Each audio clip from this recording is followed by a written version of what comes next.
Dando sequência aí ao vídeo anterior, né, a parte 1, né, falando sobre a lei de Kirchhoff, né, aplicada aí às tensões nas malhas. Veja que aplicando esse método, né, de obtenção aí das equações, né, para resolver o circuito, fica um pouco trabalhoso, né, porque foi necessário aí, né, obter a equação dos nós, depois a equação das malhas, né, de cada malha. E um detalhe que eu quero mostrar aqui, né, eu coloquei as equações aqui extraídas de forma ordenada.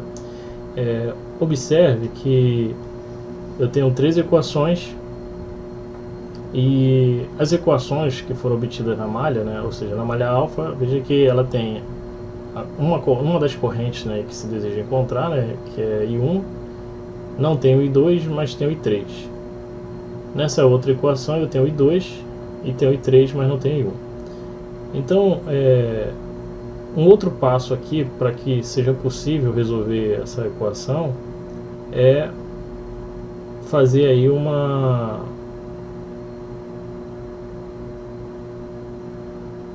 arranjo, né, matemático, de forma que eu tenha aqui 2 equações e 2 incógnitas, né, tornando aí o sistema possível de resolver, porque na condição que está aqui eu tenho 2 equações e 3 incógnitas, né, fica difícil resolver, né? Então aqui, nesse caso, o que é feito aplicando aí essa técnica que em alguns livros é adotada, eu terei que, da equação que foi extraída para as correntes no nó, colocar uma delas em função das outras duas, e aí substituir as equações. Por exemplo, se eu quero manter o I1, né, então vamos supor que eu quero manter I1 e I2, então eu tenho que substituir I3. Então, para fazer isso, eu coloco I3 em função de I1 e I2. Então, o que seria se eu fosse fazer isso aqui, né? Eu teria que pegar essa equação aqui. Como eu quero colocar I3 em função de I1 e I2, então eu faria I3 é igual o I1 que está aqui negativo vai passar para cá positivo, e o I2 que está positivo passa negativo. Então aqui vai ser I1 menos I2. Então eu teria aí I3 em função de 1 e 2. E aí eu reescreveria essas equações aqui da seguinte maneira: 201 mais 330, no lugar de 3 eu vou colocar I1 menos I2, que é igual a 30. E nessa outra equação aqui vai ser menos 432 mais 330 vezes I1 menos I2, que é igual a 15. Então veja que agora as equações, né, vamos ter aí apenas como incógnita, né, como termo desconhecido, né, o I1 e o I2.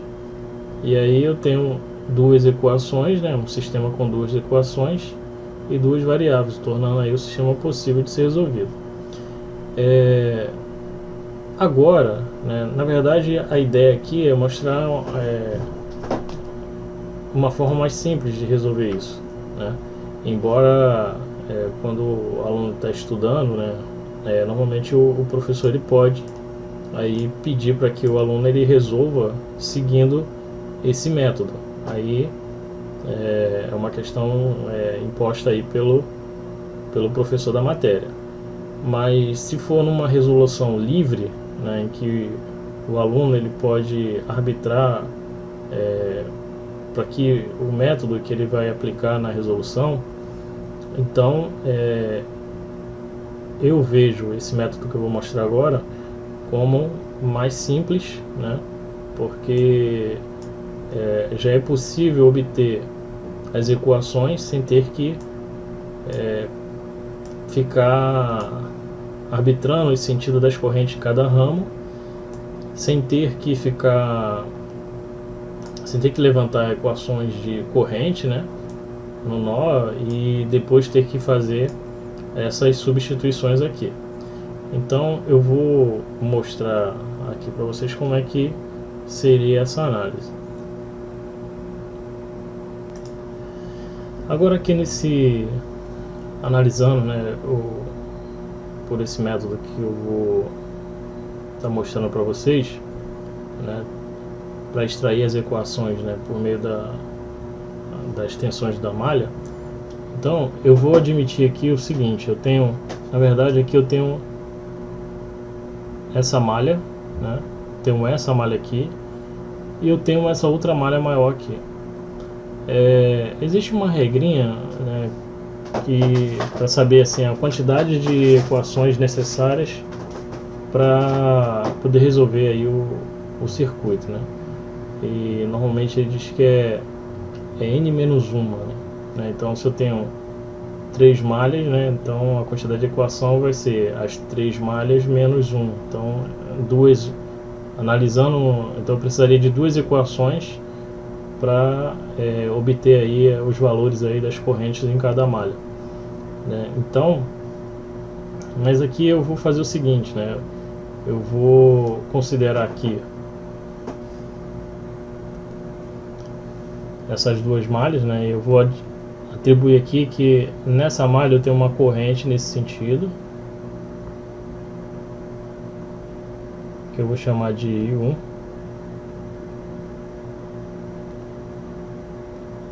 Corrente I1. E aqui eu vou admitir que eu tenho uma corrente aqui circulando nesse sentido,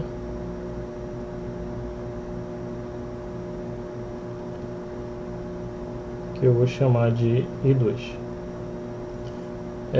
Da mesma forma que eu disse anteriormente, eu poderia dizer que uma está no sentido horário e a outra no sentido anti-horário.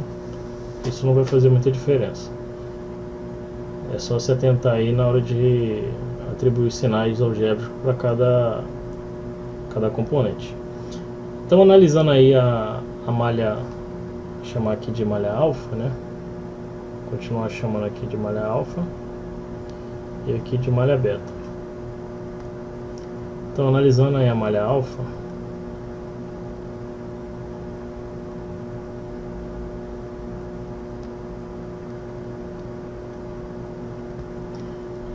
partindo daqui, observe o seguinte: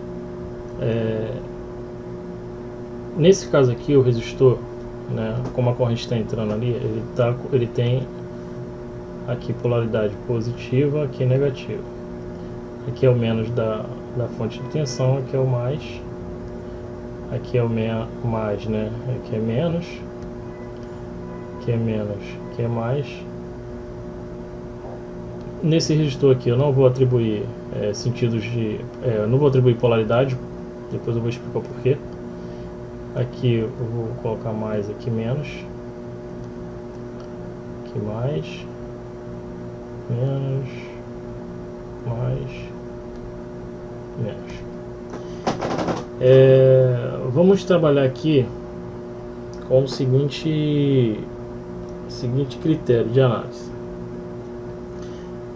Quando uma corrente ela circula por um resistor,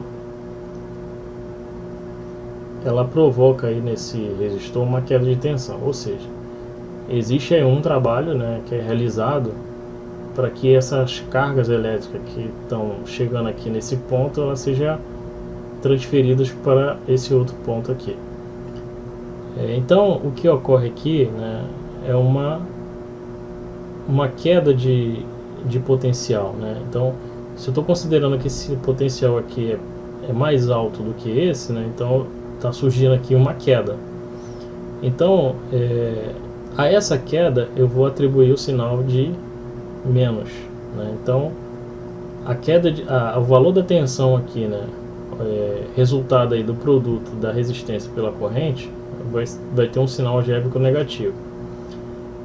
No caso das fontes, observa que o sentido da corrente está indo do polo negativo para o positivo. Então está havendo aqui uma elevação de potencial. Então o sinal que eu vou atribuir aqui a essa fonte é um sinal positivo. E esse vai ser aí o critério aí adotado. Então, partindo daqui desse ponto, né, e seguindo essa malha aqui, o alfa, teremos a seguinte equação: menos 100 e 1 mais 20 menos 100 e 1 mais 10 menos 330 e 1 menos e 2. Isso aqui é igual a zero. Nesse caso aqui, ó, desse resistor aqui, observe o seguinte: nesse ramo aqui existe uma contribuição da corrente I1 e uma contribuição da corrente I2. Como nós estamos adotando aqui que essas correntes estão em oposição, então a queda de tensão nesse resistor será resultado, como eu estou analisando aqui primeiro a malha alfa, então eu vou considerar que é I1 menos I2, né? Então a minha queda de tensão nesse resistor, né, vai ter um sinal negativo, né, por se tratar de, considerando, né, que está havendo aí uma diminuição de potencial, né? Então eu tenho I1 menos I2 porque elas estão no sentido oposto. Se a corrente I2 tivesse sido atribuída no sentido anti-horário, então aqui seria menos 330 vezes I1 mais I2, tá? É só para entender aí o que ocorre aqui nessa interseção de malhas aqui. Organizando aqui essa equação, né, o que nós temos? Eu tenho menos 100i1, menos 100i1, e aqui eu vou ter menos 330 vezes i1.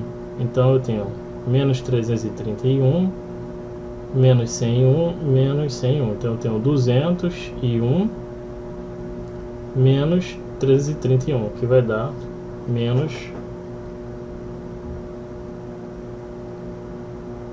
530 e 1.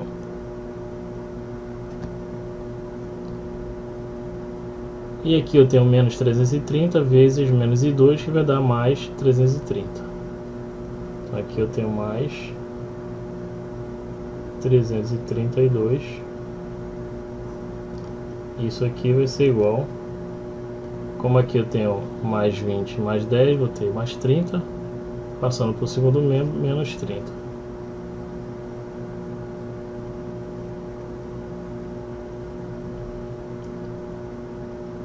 Aqui eu não vejo necessidade de fazer aí a multiplicação né?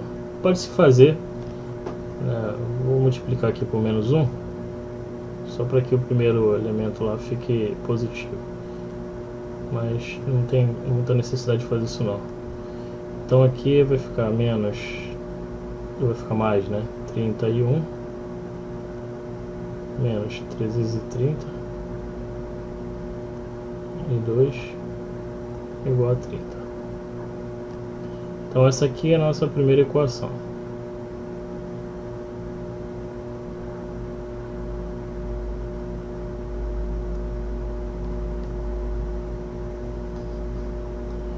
Só melhorar essa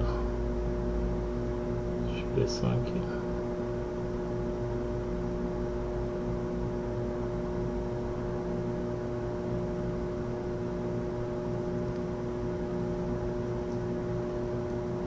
Agora eu vou fazer a equação aí da malha beta, seguindo aí o mesmo método, né? Então, partindo daqui agora, né, eu vou ter menos 100. Ok, deixa eu só aqui analisando a malha beta. Aqui eu tenho menos 100 e 2. Aqui eu estou tendo uma queda de potencial, né? Eu estou saindo do potencial maior e indo para o menor, né? Então eu considero aqui, atribuo o sinal negativo para essa fonte, menos 5. Aqui eu vou ter, né, uma queda de potencial, então eu tenho menos 330. Deixa eu melhorar esse carinha aqui. Tenho menos 5, menos 330 e 2. Aqui, né, eu vou ter aqui uma queda de tensão nesse resistor, então vai ser menos 330. Só que agora eu estou analisando a malha beta, então o I2 é predominante, então vai ser I2 menos I1. Aqui vai ser I2 menos I1. Isso aqui é igual a 0.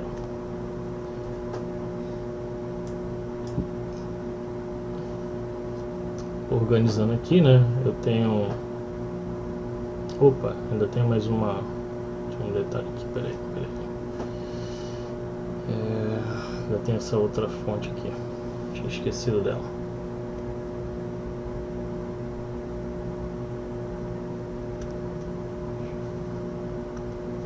Só dar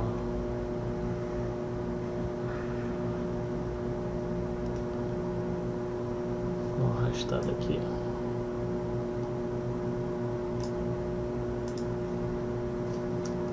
Aqui eu tenho, né, a gente tinha esquecido aqui. Então eu tenho a queda de 330, né, vezes I2 menos I1, e aqui eu tenho uma queda de potencial aqui, né, na fonte de 10 volts. Então vai ficar menos 10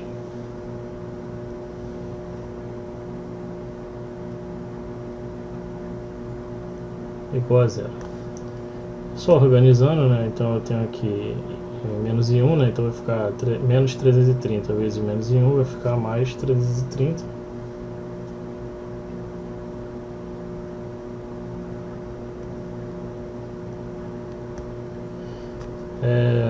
Tenho aqui menos 102, menos 332, menos 332. Isso vai dar 660, 760. Aqui vai ficar menos 762, que é igual. Aqui eu tenho menos 10 e aqui eu tenho menos 5, vai ficar menos 15, né, passando para o segundo membro, mais 15. Então aqui eu tenho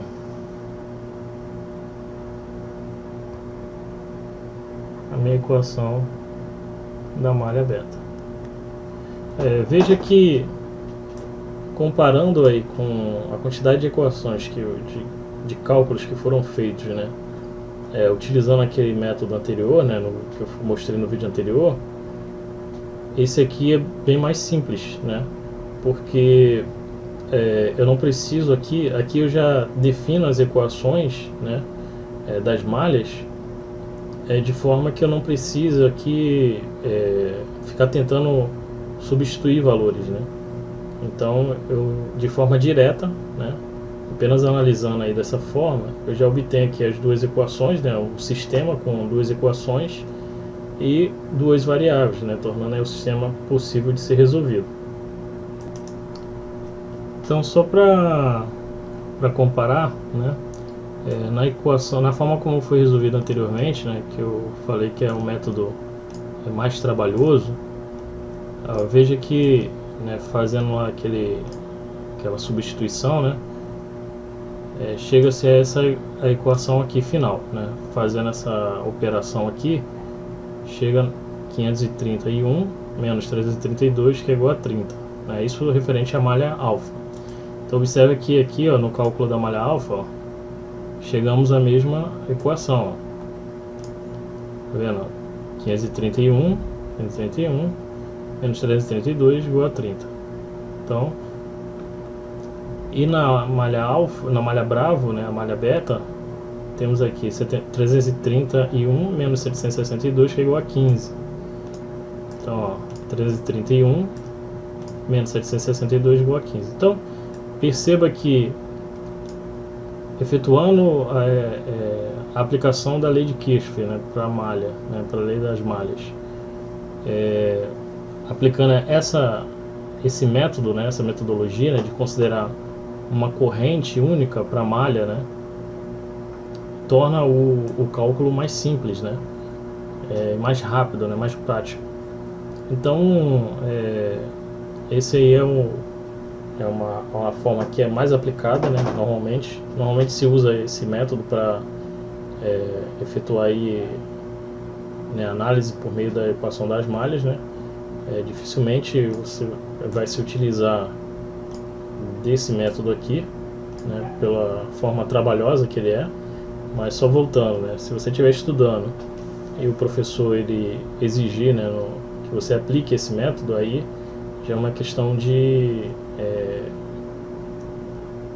solicitação do professor. Mas se for numa resolução livre, né, em que você pode obter, você pode escolher, né, de que forma você vai aplicar o conceito das leis das malhas, né, de Kirchhoff, então essa forma aqui ela é mais prática. Alguns livros, tem um livro que ele chama essa metodologia aqui de resolução de lei de Maxwell, né? Eu vi essa informação em um livro apenas, né? Ele chama isso aqui é um livro de análise de circuito de corrente contínua, em que ele dá a esse método, né, que a corrente, né, I3, né, que seria a corrente que está nesse ramo, ela fica implícita. Ele chama esse método de lei de Maxwell, né, mas de forma geral sempre vão associar essa metodologia à lei das malhas, né, a equação das malhas, e aí associa a lei de Kirchhoff, né, não a Maxwell.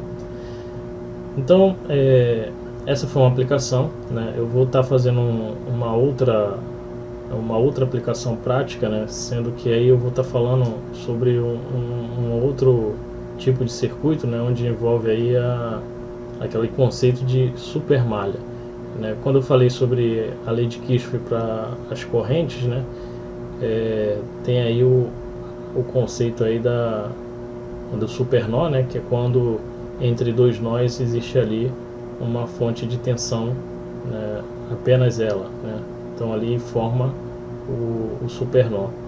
No caso da equação de Kirchhoff para as malhas, né, irá ocorrer aí uma supermalha quando num ramo, né, existe aí uma fonte de corrente. Então imagina que nesse ramo aqui tivesse aqui uma fonte de corrente. Então, na hora de se fazer o cálculo, né, irá se considerar aí como sendo uma única malha, né, e não duas malhas, né. Mas isso eu vou fazer isso aí numa aplicação prática para que possa ficar mais claro aí o entendimento. Então, espero que vocês tenham gostado aí, né. Caso tenha ficado alguma dúvida, deixa aí nos comentários e assista aos próximos vídeos aí.